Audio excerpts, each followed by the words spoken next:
जवाब दे दिया करो गुड मॉर्निंग का। यहाँ आवाज़ पता चलता है कि क्लास चल रही है ना। इसका यूडोगोनियम का स्ट्रक्चर हमने पढ़ लिया था, एक्सटर्नल स्ट्रक्चर बता दिया था।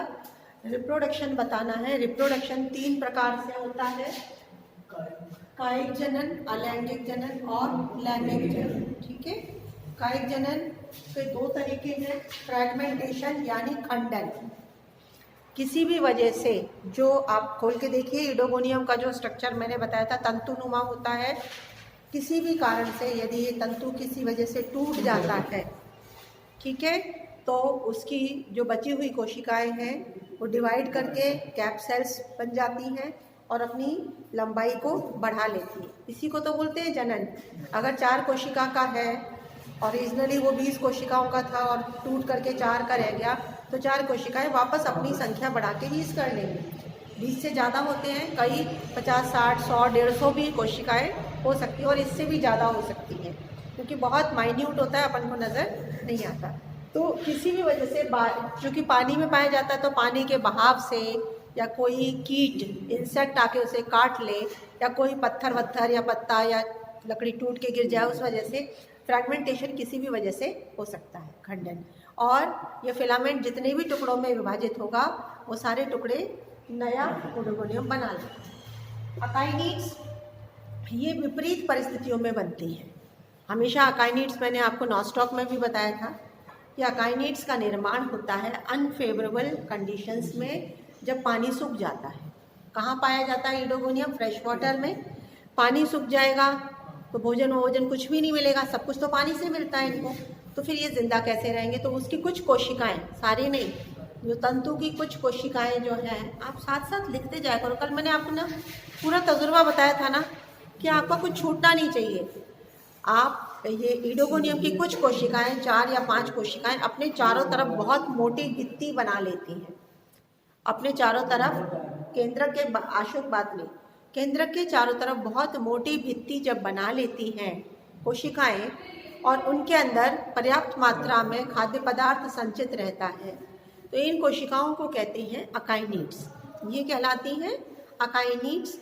ये कितना भी लंबा विपरीत समय चले तब तक ये अपने आप को जिंदा रखती हैं, क्योंकि इनके अंदर कोई भी गर्मी, हीट की किरणें प्रवेश नहीं कर पाती, जिससे इनका जो केंद्रक है साइटोप्लाज्म में वो सुरक्षित रहता है। समझ गए? और उसके पश्चात जब परिस्थितियां अनुकूल होती हैं, पानी आ जाता है, तो ये मोटी भित्ति टूटती है और ये अकाइनिड्स वाली जो कोशिकाएं हैं ये नया तंतु बना लेती हैं जब परिस्थितियां अनुकूल होती हैं। ठीक है? और ये अकाइनिड्स बहुत डार्क कलर की होती हैं, डार्क रेड कलर की या ब्राउन कलर की अकाइनिड्स का रंग होता है। ये जो कोशिकाएं जो होती हैं अकाइनिड्स, जिसको आपसे क्वेश्चन पूछा जा सकता है, क्योंकि शॉर्ट क्वेश्चन जो होते हैं, व्हाट आर अकाइनिड्स? अकाइनिड्स किसे कहते हैं? अकाइनिड्स हमेशा विपरीत परिस्थितियों से समय को गुजारने के लिए बनती हैं। ठीक है? तो अनफेवरेबल कंडीशंस जो होती हैं उसको पास करने के लिए ये अकाइनिड्स का निर्माण होता है। ओके, तो ये 2 तरीके से कायिक जनन होता है। फिर आता है अलैंगिक जनन, एसेक्सुअल रिप्रोडक्शन यूडोगोनियम के अंदर। एसेक्सुअल रिप्रोडक्शन होता है ज़ूस्पोरेंजियम के माध्यम से। जो बीजाणु है, कोई भी बीजाणु जिसको हम स्पोर कहते हैं, ज़ूस्पोर, एसेक्सुअल रिप्रोडक्शन होता है ज़ूस्पोर के माध्यम से। ये बीजाणु है, बीजाणु को हम कहते हैं स्पोर, और जू शब्द अगर किसी के आगे लग जाता है, जू से क्या होता है? ज़ूलॉजी पढ़ते हो ना, ज़ूलॉजी में सारे जीव आते हैं, और जीव कैसे होते हैं? पादप की तरह स्थिर रहते हैं क्या? एक ही स्थान पे चलते हैं, चलयमान होते हैं। जैसे प्लांट्स तो एक ही जगह पे फिक्स है, जहाँ पे जड़ से उगा दिया। बॉटनी में तो आप जिनको भी पढ़ते हो वो एक अपने पादप अपनी जगह पे फिक्स होते हैं। ज़ूलॉजी में आप जीवों को पढ़ते हो, वो चलते हैं। तो जू शब्द जिसके आगे आ गया, इसका मतलब वो है चलयमान, जो चल सकता है, जो गति कर सकता है। कोई भी चीज़ जो गति कर सकती है उसके आगे क्या लग जाएगा? जू, ज़ूलॉजी, जू यानी जीव। जू का मतलब जीव। तो ऐसे बीजाणु जो चल सकते हैं, और चलने के लिए उनके अंदर क्या बननी चाहिए? कशाभिकाएं, फ्लैजिला। जो बीजाणु चलयमान है, चलयमान किसकी वजह से होंगे? फ्लैजिला की वजह से। तो ऐसा जीवाणु जिसके अंदर फ्लैजिला मौजूद है उससे होता है अलैंगिक जनन। अब अलैंगिक जनन क्या होगा, जैसे ये कोशिका है, कोई सी भी कोशिका जिसके ऊपर कैप बनी हुई है, जिसके ऊपर एपिकल कैप मौजूद है, वो अलैंगिक जनन में भाग लेगी। लिखते जाइए, कौन सी कोशिका अलैंगिक जनन में भाग लेगी, जिसके ऊपर कैप का निर्माण हो चुका है। नॉर्मल दूसरी कोशिका भाग नहीं लेगी। अब ये जो कोशिका है जिसके ऊपर कैप मौजूद है, जो अलैंगिक जनन में भाग ले रही है, उसको अब हम कहेंगे ज़ूस्पोरेंजियम, क्योंकि इसके अंदर निर्माण होगा ज़ूस्पोर का। जिस घर में ज़ूस्पोर का निर्माण होता है उस घर को बोलते हैं ज़ूस्पोरेंजियम। ठीक है, वो घर कहलाता है ज़ूस्पोरेंजियम। आपने देखा था एक सिंगल केंद्रक है और ये पूरा का पूरा क्लोरोप्लास्ट भरा हुआ था ना, जार बना हुआ था क्लोरोप्लास्ट का, बाकी सारा पूरा क्या है, क्लोरोप्लास्ट। अब इसमें क्या होगा, ये जो प्रोटोप्लाज्म के चारों तरफ सेल मेम्ब्रेन थी वो अपना स्थान छोड़ेगी, अपना श्रिंक होना शुरू होती है, अपना सेल वॉल से जुड़ी हुई थी ना सेल मेम्ब्रेन, तो अपना स्थान छोड़ना शुरू कर देगी। और इसके ऊपर की जो कोशिका है वो यहाँ से टूट के इधर, अब जैसे एक के ऊपर एक कोशिका लगी हुई है, ये दो कोशिकाएं हैं, ये नीचे वाली कोशिका बन गई ज़ूस्पोरेंजियम बन गई, इसके अंदर बनेगा ज़ूस्पोर, तो उसके ऊपर वाली कोशिकाएं यूं हटेगी, यहाँ से जगह खाली हुई, ऐसे उठ गई, ऐसे हो गई, तो इन दोनों कोशिका के बीच में जो ये अटैचमेंट था वो यहाँ से हट गया, तो यहाँ जगह बन गई, इसका मुंह खुल गया। जब ये कोशिका ऐसे थी अब यूं हो गई तो इसका मुंह खुल जाता है। ये मैंने दिखाई है, ये वाली कोशिका दूसरी कोशिका थी जो इस तरीके से हो गई, तो ये वाला मुंह इसका खुल गया इस कोशिका। अब ये जो अंदर ज़ूस्पोरेंजियम के जो साइटोप्लाज्म था जिसकी सेल मेम्ब्रेन धीरे धीरे हट रही थी, वो इस तरीके की आकृति ले लेगी और इसमें यहाँ पे नीचे की तरफ एक ये एरिया आ जाएगा जिसको हम बोलते हैं हाइलाइन एरिया, यानी इसमें कोई भी रंग नहीं होगा, बाकी सब जगह पूरा क्या है, ग्रीन कलर क्लोरोप्लास्ट की वजह से। लेकिन ये जो पोर्शन है ये कैसे हो गया, हाइलाइन यानी ट्रांसपेरेंट, यहाँ पे कोई बिल्कुल भी क्या नहीं है, क्लोरोप्लास्ट नहीं है।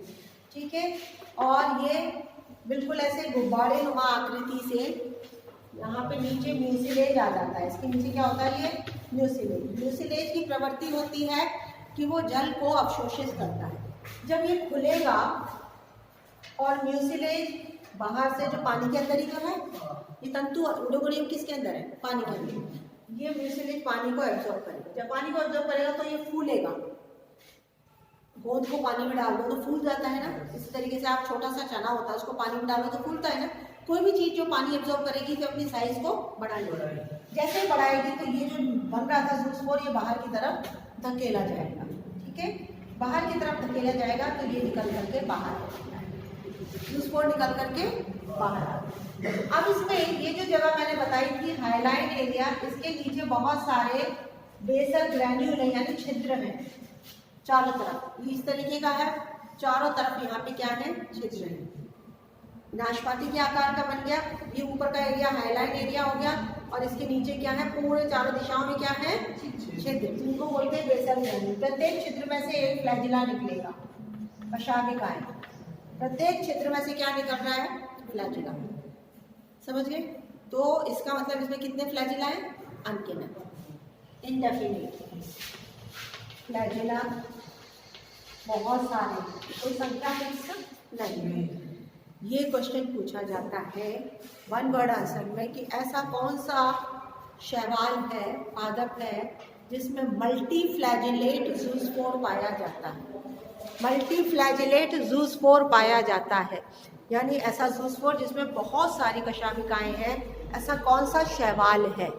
क्योंकि शैवालों में या तो एक फ्लैजिला होगा या दो फ्लैजिला होंगे, उससे ज़्यादा फ्लैजिला नहीं होते, या तो यूनी फ्लैजिलेट होता है या बाई फ्लैजिलेट होता है।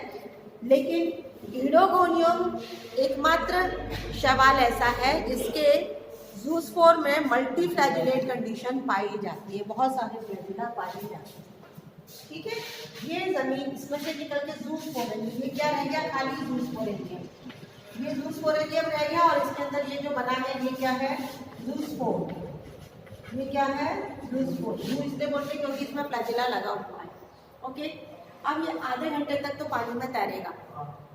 आधे घंटे के बाद में ये किसी जगह पे अपने आप को स्थिर कर लेगा, चिपक जाएगा किसी तने पे, पानी में बहते हुए तने के ऊपर, या पानी में कोई चट्टान है या पत्थर है, कोई जीव है, कोई मछली है, या कोई दूसरा प्लांट उग रहा है पानी में, किसी के ऊपर भी जाके ये अपने आप को यहाँ पे स्थिर करेगा। जैसे ही यहाँ पे चिपकाएगा ये फ्लैजिला झड़ जाएंगे। ये फ्लैजिला से जाओ, जब वो चिपका लेगा आधे घंटे के बाद अपने आप को, ये नीचे वाला पोर्शन एंटीरियर पोर्शन जो होता है इसको एंटीरियर पोर्शन कहते हैं, और ये हाईलाइट है, ट्रांसपेरेंट है, ये उस जगह से चिपकेगा। जैसे ही चिपकेगा फ्लैजिला का काम खत्म। फ्लैजिला का काम क्या था? वहाँ तक पहुँचाने का, केवल तैर के वहाँ तक पहुँचाने का काम था फ्लैजिला का। जैसे ही वो हाईलाइन एरिया अपने आप को स्थिर करेगा किसी के ऊपर, वहाँ पे फ्लैजिला झड़ जाएंगे। उसके बाद में विभाजन होएगा, एक केंद्रक यहाँ, ऐसे केंद्रक का विभाजन होगा, और नीचे वाला जो पोर्शन हाईलाइन था वो किस में चेंज हो जाएगा? होल्ड फास्ट में, और ऊपर वाला फिर पूरा तंतु बनाएगा। होल्ड फास्ट मैंने कल भी बताया था, ट्रांसपेरेंट होता है, उसमें क्लोरोप्लास्ट नहीं पाया जाता। तो ये हाईलाइन एरिया क्या बनाता है? Hold fast. समझ गए? और ये नया तंतु बन जाएगा। ये हुआ अलैंगिक जनन।